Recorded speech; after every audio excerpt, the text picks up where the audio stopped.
Hope y'all are having a fantastic Wednesday. I'm so excited because today I get to chat with two very fun ladies. One that we get to see all the time, Marilyn Cortez-Lovato. She's the director of Osceola Arts, and we always get to chat and hear about what they have going on at Osceola Arts. And so right now we get to feature an interdisciplinary artist. Her name is Mar Martinez, and she is going to be chatting with us about her current installment and just her background and what she does and why it's important and what she thinks we should know. So if you want to stick around, we would love that. If you're watching live, pop in the comments, say hi, say good morning, ask questions, give comments and feedback, literally whatever you want, because we want to make this a conversation.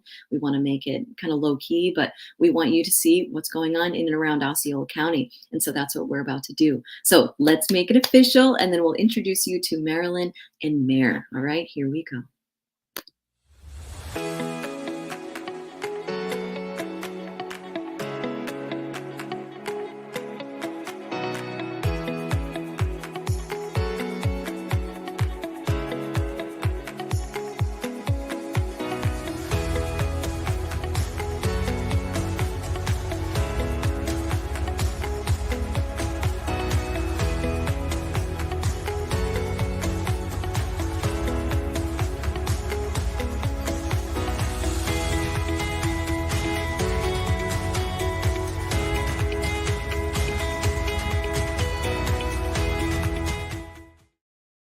All right, we are officially into this episode of Daybreak Live. Once again, my name is Krissi. I'm so excited to have you guys here today, so thank you so much for watching. If you haven't already, please make sure you've subscribed to Positively Osceola on whatever social media platform you prefer, whether that's YouTube, Facebook, Twitter, Instagram, you name it, we're on it. Please make sure you're following and getting all of your notifications from Positively Osceola all day long, because that's what we want to do. We want to bring you news that informs, impacts, and inspires. And today we're going to do that with two very fantastic women. So first, let me bring on Marilyn Cortez-Lovato to the stream. Good morning, Marilyn. Good morning, Krissi. Thank you for having me on your program today. We are showcasing an amazing artist for the Osceola Arts Art in Public Places. Mar Martinez is exhibiting her work at Kissimmee City Hall, titled Push Comes to Shove. Now, Mar has exhibited at Osceola Arts in the past through our juried art shows with the Celebrating Hispanic Artists and Culture, Creativa. So she has been part of our family for a while now. And we're excited to have her presenting her work on the first and second floors of City Hall in Kissimmee. So why don't we go ahead and invite her on? Perfect. Hey, Mar, how's it going? Hey, good morning, guys. How are you? Welcome, Mar. Thank you so much for being a part of this. She's actually in Mississippi right now on an artist in residency program. So we hope we keep you going live here. Mar, I love what you're doing with your recent work. Mar's a recent graduate from UCF in the fine arts program there. And so she's very local.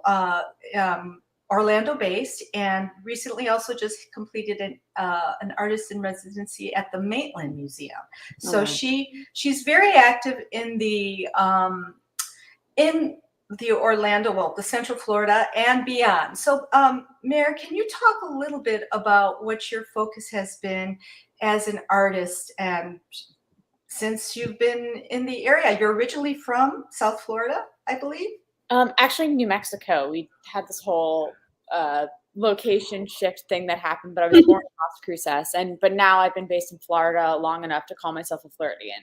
Okay. Nice. Yes, and a lot of your work also deals with your family history, your heritage, and the dynamics that those cultures, because your family, you have two identities through your parents who are both culturally from other countries. So, I mean, they came to the United States at a younger age and met here in the United States, correct? Yeah, they met in New York, melting pot. But my dad immigrated here from Cuba when he was young, and my mom was born here, but is a first-generation American, and her family's from Syria. So yeah, go ahead. So I'm sorry, that dynamic in of itself is a unique one, having two distinct cultures coming together, merging together, and you becoming part of that as a child and growing up with those identities, because they have actually influenced your work dynamic. Definitely. And, on first base, like when you look at it, they seem very disparate, but there's commonalities in both of them. The way that it's more of like a clan-based family structure. Family is very important, and you stay close to the home, and it's an internal thing versus a segregated nuclear family that just exists. So I think that there's ways that those cultures mesh and merge together, and I'm influenced by the two different backgrounds, and I've always been aware of the polarity between them. And so this, go ahead. Oh, is that me? I'm sorry. I'm hearing some other voices besides us. So That's not good. It's in your head, Marilyn. So anyway, I really your work has grown, and I believe that the recent work that you are displaying at City Hall does have has a lot of information that has evolved around what your work in the past was, and also they are both all connected. The work with the figures, the work with the animals, they have this tension, the relationship between some of the imagery, the dynamic of how they are three-dimensional but yet flat because the style of how you're working. Can you talk a little bit about some of how that work has evolved from the figures, which Krissi has shown, to the animals, and now to the painted textile images that are on display at City Hall? Yeah, so my work on a whole is situated in the exploration of power dynamics based on like gender and ethnicity and cultural disparity within our culture. And there's a culturally enforced binary system, whether that be gender or there's always one thing and then there's something that's other. And I'm interested in that tension between them. There's a push and a pull. And I think that especially when you're looking at gender disparities, it can exacerbate violence when it's situated from a seat of control. And I thought a lot about my experience as an Arab American woman. There's a lot of different ways that people try and assert expectation or control over the female body and mindset. And my work originally began as a series called Habibti, which Habibi is a word that means my beloved, or like my darling or my sweetheart. And when you feminize it, it becomes Habibti. And in the process, at least in the context that my family used that word, it made it, not only the word became feminized, but also diminutive. And it became a subtle way of asserting power and control through the guise of affection, because you're minimizing a person in a sense. It's like, oh, Habibti, like, calm down, something like that. So I was really interested in the way that language interacts with how we move through the world. And this was one of the first pieces in that series. So you see these figures that are kind of crunching and contorted and constrained, moving through their own narratives, but they're cut out of wood, so they are ripped from their context. And they're these pieces that kind of exist outside in the world, kind of defenseless, because when you're working on a canvas, you have confines that kind of protect it and allow it to hold space. But these figures, I started, they got more complex after, so there'd be figures interacting and kind of fighting, but then the body language would feel a little abstract. Like you couldn't tell, like, is this play? Are they fighting? Does it have another undertone? But, and I wanted to kind of move away from the figure after a while because I got sick of painting myself. And it also, there's barriers to when you're creating a human figure, because people are going to automatically put their own assumptions on what that means to them, whether it's color of skin, the way that someone's presenting. So animals became a little bit more versatile, and it's something that exists within our understanding as humans, like these archetypes of these animal creatures interacting. So that became a little bit more of a flexible signifier for me. And then I shifted to these works of the rabbits, which I actually feel really connect well with the female figures I had been making that felt kind of like crunched and contorted. These ones have more of a limp body posture, and it's not necessarily clear. I guess the middle one, it is that they're like, are they dead? Are they sleeping? Are they these ethereal like things? And rabbits are something that are often coded with femininity. And when you're in a patriarchal system of control, there's always going to be a winner, which is the predator, and a loser, which is prey. And there's no way to escape from that binary. So I think that we need to be able to step out of that for people to exist, to have nuance and to allow for a greater realm of expression. So it's not like this continual cycle of violence. So, and then these rabbits, I started really playing with the shadow here. So because they're lifted up off the wall by like 3 to 5 inches, I'm able to play with ideas of how objects take up space. So a small little rabbit like this, when lit a certain way, it could cast like an absolutely massive, like 12-foot shadow on a wall. So it's playing with ideas of how one can occupy one's space in the world. So they're not necessarily confined to the physical confines that I've created for them. And then the cutting out is really important to me because it's something that's kind of violent and aggressive. And I think that can talk about themes of consent because I'm ripping it away from its space. And then I kind of contrast that with a really like light, subtle layering. It's very labor intensive, the way that I paint. It's in thin little strokes. I'm sitting there like this in my studio. My chiropractor hates me.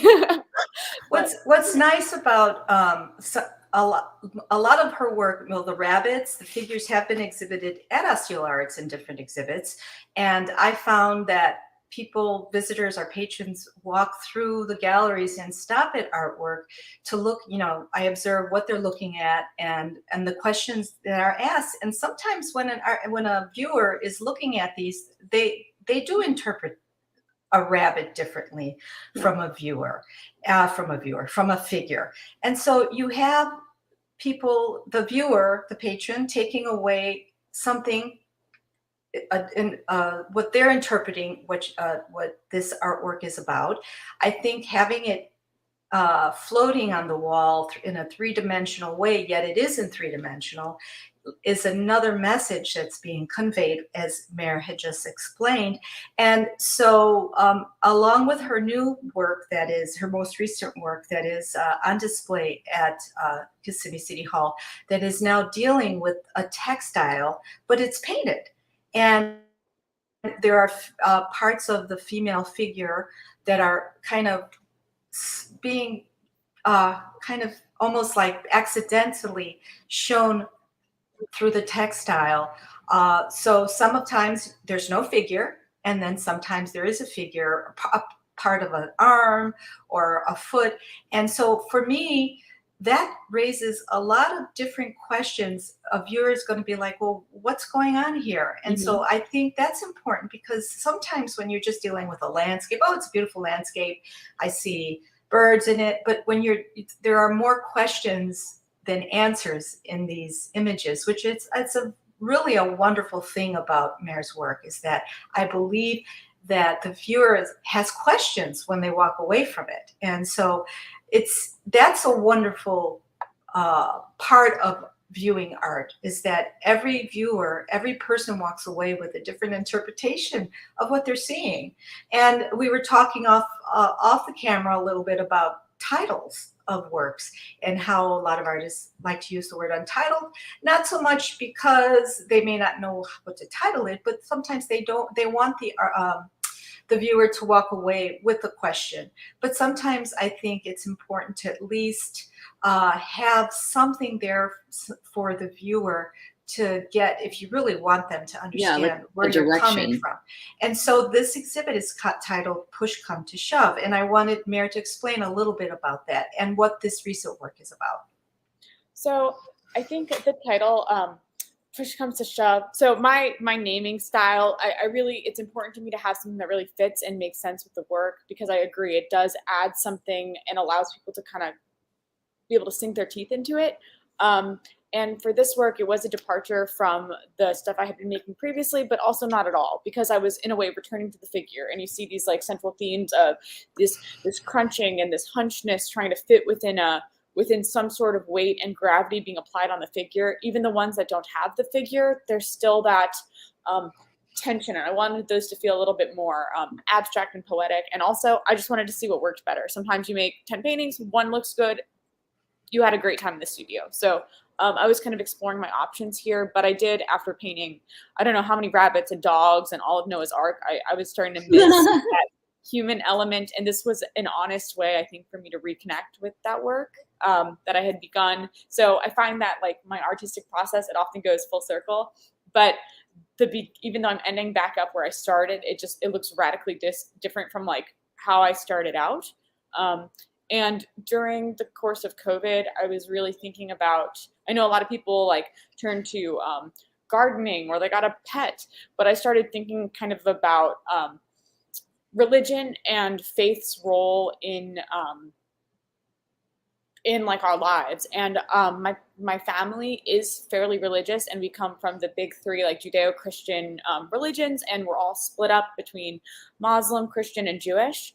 And so there's been, especially since my family's from the Middle East, there's a really interesting overlay and interaction between those three mindsets. And I personally am not religious. I'm agnostic, but I also can recognize like its role in my life as I was growing up. And I was thinking a lot about how I wanted to hold on to parts of my culture that were maybe slipping by, especially after a couple relatives passed away that were really holding the fire and the flame from the Middle East. And I was thinking about a way that I could interact with the ritual of it all without the faith behind it, because so much of ritual is steeped in religiosity. So I was trying to think about what that meant for me, and I came up with the idea of like this struggle, like when push comes to shove. Like I think that it implies that like at the end of the day, when you're actually forced to make a decision, something is going to happen. Like you can talk theoretically, but when push comes to shove, like this is what's going to actually go down. And I thought that kind of spoke to the whole exhibition with that theme of, there's always going to be a pull and a push, but you have to kind of pick a lane at one point. And the names of the pieces individually are Praying with My Eyes Open, because I wanted it to feel like it was like a phrase that kept kind of rattling around in my brain. And I was thinking about what it means to partake in ritual and exist within a space without actually having the belief. Like, am I just hollowly repeating these acts? So I thought that was a really interesting concept, and it's still related to what I had started in my previous work. So I'm excited about this little departure. And what I found really interesting about this work is the visual symbolism in it, especially because we have a mayor who has immigrant parents. A lot of us, myself, have been raised by parents who come from other countries, have specific traditions. Mayor has a multiple traditions and completely different cultures. Right. And when you bring that into the mix with the United States, and you're growing up in a completely Americanized environment of school system and just work, everything, it becomes like this is almost this identity. You don't want to lose it. At the same time, you also have to evolve as a person. Right. And the art speaks to that, speaking to hanging on to traditions, yet morphing it to what becomes you as a person and your identity. And I love those symbols because the textiles obviously are coming from her mother's side. And, her father, also a Cuban immigrant. There's a lot of political dynamic, matriarchal and paternal dynamics that are struggling there with a lot of, with her past work, which is now, with the animals and the figures, there is that constant struggle of figuring out how to project what your message is on a personal level, but also giving that viewer a moment to think about it. And I think that's really how I connected with Mayor's work. And I think the basic public can also take that away with them when they're coming through the exhibit. And when you go into City Hall, that's the last thing you're thinking about is going into Kissimmee City Hall or any city hall, is to see an art exhibit. And for us at Osceola Arts, it's so important to showcase young artists, emerging artists, established artists who have been working for quite a long time, older artists, that we are showcasing a multiple visions and just, from the local creative community, which is our Central Florida community. So I'm really excited to have her work up at City Hall, because we have so many different people coming through there every day. And it's just wonderful to have this creative experience when you're going to, get a permit. It's really interesting. You've got firemen, the fire department going through there. You've got builders, developers going through there. So there's a constant, and you think about it, especially in our Central Florida community, we're ever changing culturally. There's different people coming from all over the world, all over the country, coming to move to our area. And this gives them a chance to see what our young people as artists are doing and growing. And so that's really important for us at Osceola Arts, to showcase the wonderful creativity that is part of Central Florida. Oh, absolutely. Mayor, your work is fantastically beautiful. Not, just glancing at it, you see all the bright colors, and, you see a figure or a little bit of an animal, and that kind of draws you in. But chatting with you and Marilyn, we're finding out that there's way more to it than that. So if you could share with our viewers a takeaway or something that you'd like them to think about when they're checking out your art, what would that be? I want them to think about their own experience, because ultimately I'm creating work that's filtered through my lens. And I know that I have little jokes in it that only have meaning to myself. And when people are interacting with the work, it's truly, art is almost like it's an ink blot test, where you're able to pull something out of your own consciousness based off of your own stream of experiences. So I hope that I'm able to communicate this general struggle in an abstract that allows then people to think about what they're struggling with inside, and what makes, like, where they end and where something else begins, but what are the forces that are pulling them.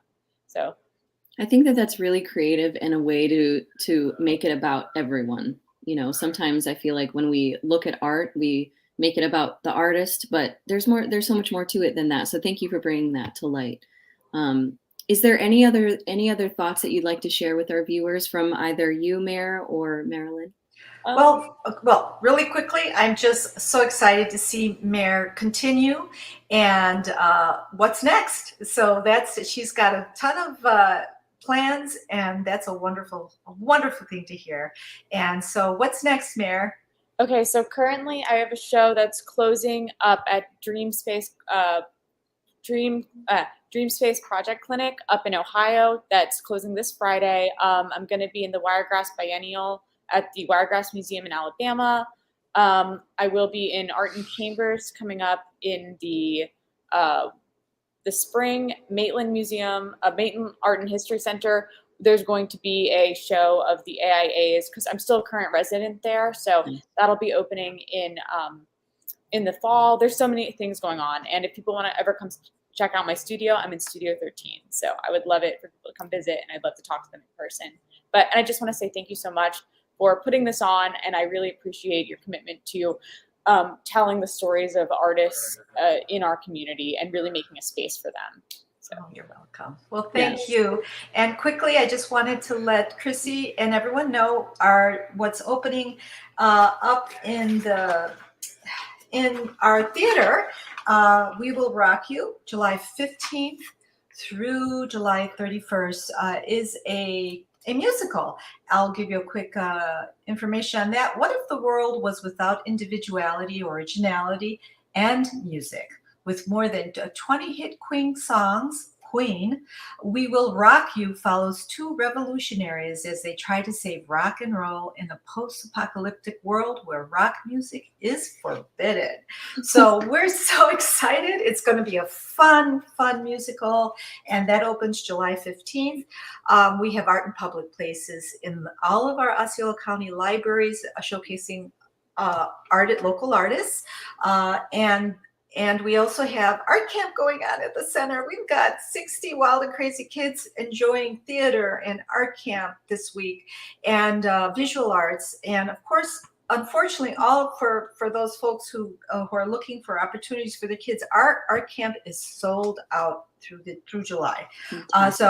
But you know, it's fun. Always know that there are other opportunities to come and enjoy art at Osceola Arts. We have the exhibit Revision, Seeing by Hand, created by our local Florida Sculptors Guild, and it is a wonderful exhibit which we discussed last week, I believe, with the Sculptors Guild.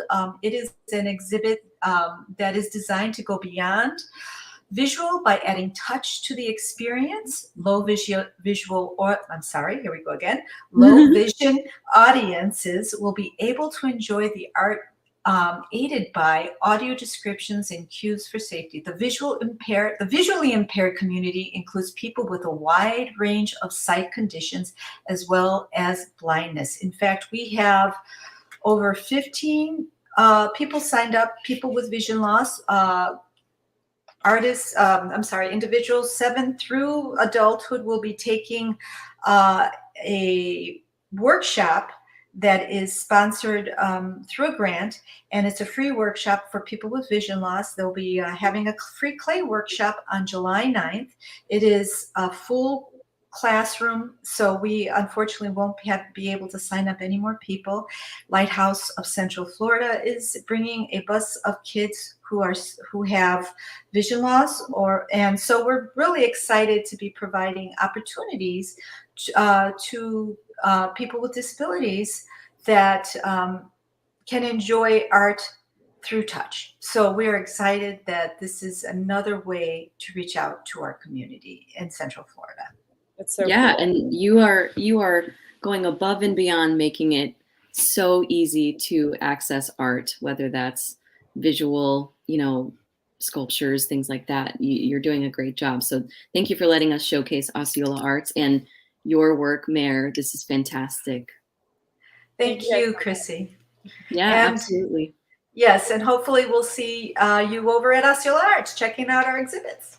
Yes, please. And if you want to check out more, you can go to osceolaarts.com or .org, sorry, or you can go to check out Mayor's work at martinezart.com.